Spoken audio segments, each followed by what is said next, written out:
Well, let's stay on the topic of Ring of Honor for a few minutes here. Tony did a press scrum after the pay-per-view event. We're not going to play any audio from that to give people a break after last week's debacle. But I do have a press release here, issued by Ring of Honor. Tony Khan announces relaunch of Ring of Honor's Honor Club platform. More than 2 decades of Ring of Honor content now available for $9.99 a month, with new pay-per-view and TV content to come. And that is really one of the big stories there. The idea that he announced there will be Ring of Honor TV in 2023. However, as of this point, it will only exist on Honor Club. What are your thoughts on that? Well, but then there's not really television. The Honor Club goes back to the original concept when Sinclair Broadcasting bought the company. We said we have this, at the time the tape library was 9 years older. We got 9 years of this tape library. Internet pay-per-views have just become a thing. We have a large internet audience.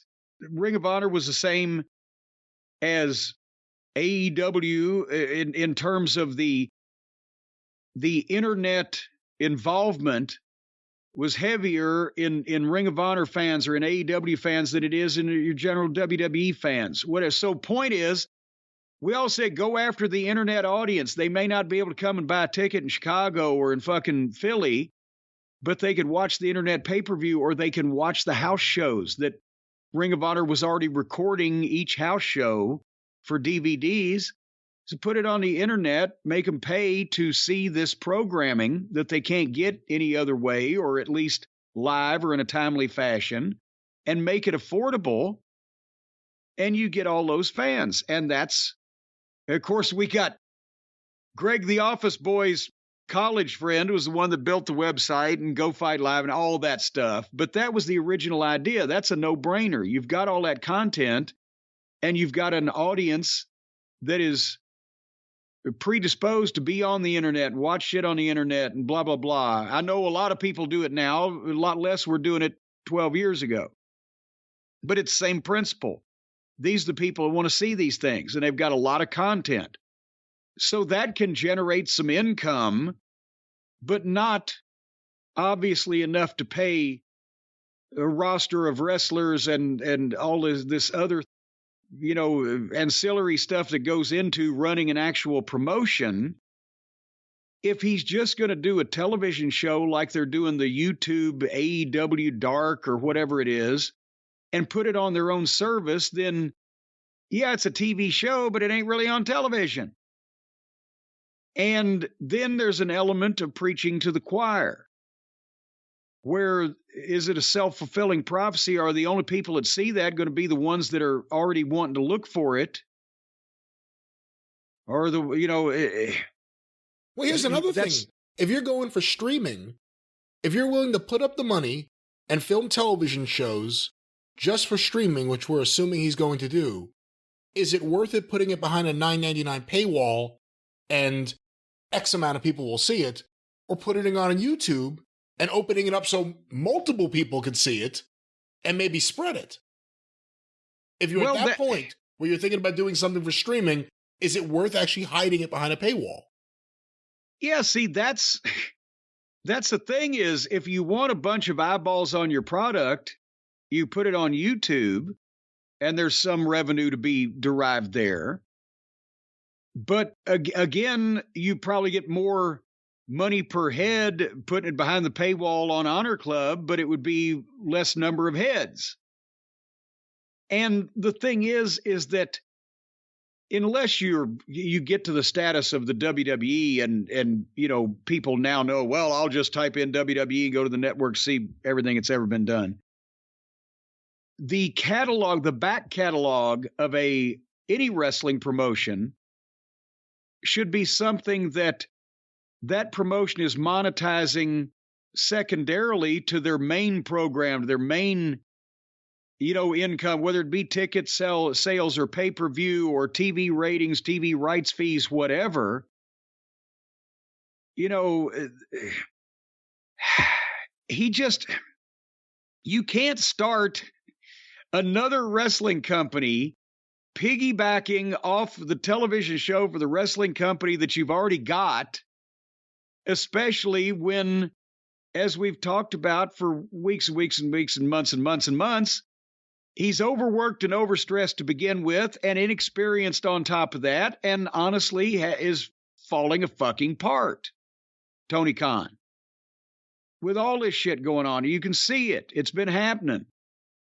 So if AEW was established after years and years, and the program, if he had an infrastructure in place, if he had people like they do in the WWE, if something happens to any one person in the WWE hierarchy, somebody else will take over, for good or bad. Who would that be for Tony Khan, since he doesn't let anybody do anything else except talk to the boys he doesn't have time to talk to? My God, if Tony is the example of the longtime wrestling fan and the expert, then what would it be like for all these jackoffs and yahoos that have either just seen wrestling because Tony bought it, or the trampoline cowboys that would have free reign then to just hire all their friends? That's what I'm saying is, if he'd established this thing for years and years, AEW, and the program was good and consistent, and the booking made sense, and the talent got over more after they came there than they were when they first showed up, which almost never happens there, then you could start talking about launching a second promotion or helping restore a second promotion on your strong television. But this is just all getting messy. So it's wonderful that all those Ring of Honor tapes and all of the library can be seen. But the question becomes again, how in the world is this going to work out over the next couple or 3 years? Well, we will find out. And of course, over the next couple or 3 years, there's a good chance that you may get hairy, and you may need to take care of that. Ladies and gentlemen, I'd like to apologize for the black hole of transitions. You know, how long does it take you to get hairy? It takes me about 4 to 5 weeks after I've trimmed everything before I start noticing that it's curling up and it's getting in places and it's itching and everything. Folks, it's also the holiday season. And it's time for the clean balls, fa la la la la la la la la. But thanks to the folks at Manscaped, from stocking stuffers to white elephants this year, folks, you're going to be going from eggnog to nice hog. That's what they say. Manscaped is a one-stop shop for all your holiday needs. If you've got stinky crotches or crummy crevices or things in the way of the goodies that you might be using on Christmas Eve if Santa gets to come down the chimney, courtesy of the permission of your significant other. And if you go to manscaped.com right now, they've got the perfect gift in the Platinum Package 4.0. Folks, we've been talking about that. A plethora, a cornucopia of personal grooming items, but there's also loads of little presents perfect for stocking stuffers from our friends at Manscaped. The shampoos, the body washes, the upstairs and downstairs deodorant. There's even deodorant for the roof. Don't get me started on the stuff in the basement. They've got gels and exfoliants. You don't let your chestnuts roast in the wrong boxers. Get them a pair of the Manscaped boxers, and that'll keep the boys cool and comfortable for the holidays and all year round. If dad's got nasty nose hairs, you can save that problem with the Weed Whacker nose and ear hair trimmer, the Shears 2.0. It's a full kit for nail care with scissors, clippers, tweezers, and a file. And that comes in handy if you ever get arrested and thrown in jail while you're on the go. Then all you got to do, you'll be right out. They'd probably clear your pockets or take everything you have before you got put into a jail cell. Yeah, but see, the Shears 2.0 it comes in the little kit, and it's small enough to shove up your anal cavity for when you go into jail. And then about 24, 36 hours later, you pop it right back out, and you're trimming your nails and you're tweezing things and you're filing those bars. There's the new Preserve Cologne that brings a light, breezy, woodsy feel. You'll feel light, breezy, and woodsy. You'll have the breath of an owl, but you'll smell like a tree. And you can also use the body buffer. What's the matter with you? Ahead, you have the breath of an owl. The breath, woodsy owl. Give a hoot, don't pollute. And you can throw out your disgusting old loofah. I wonder if Riho uses a loofah, and you can get the body scrubber that exfoliates all that dead bacteria from your carcass.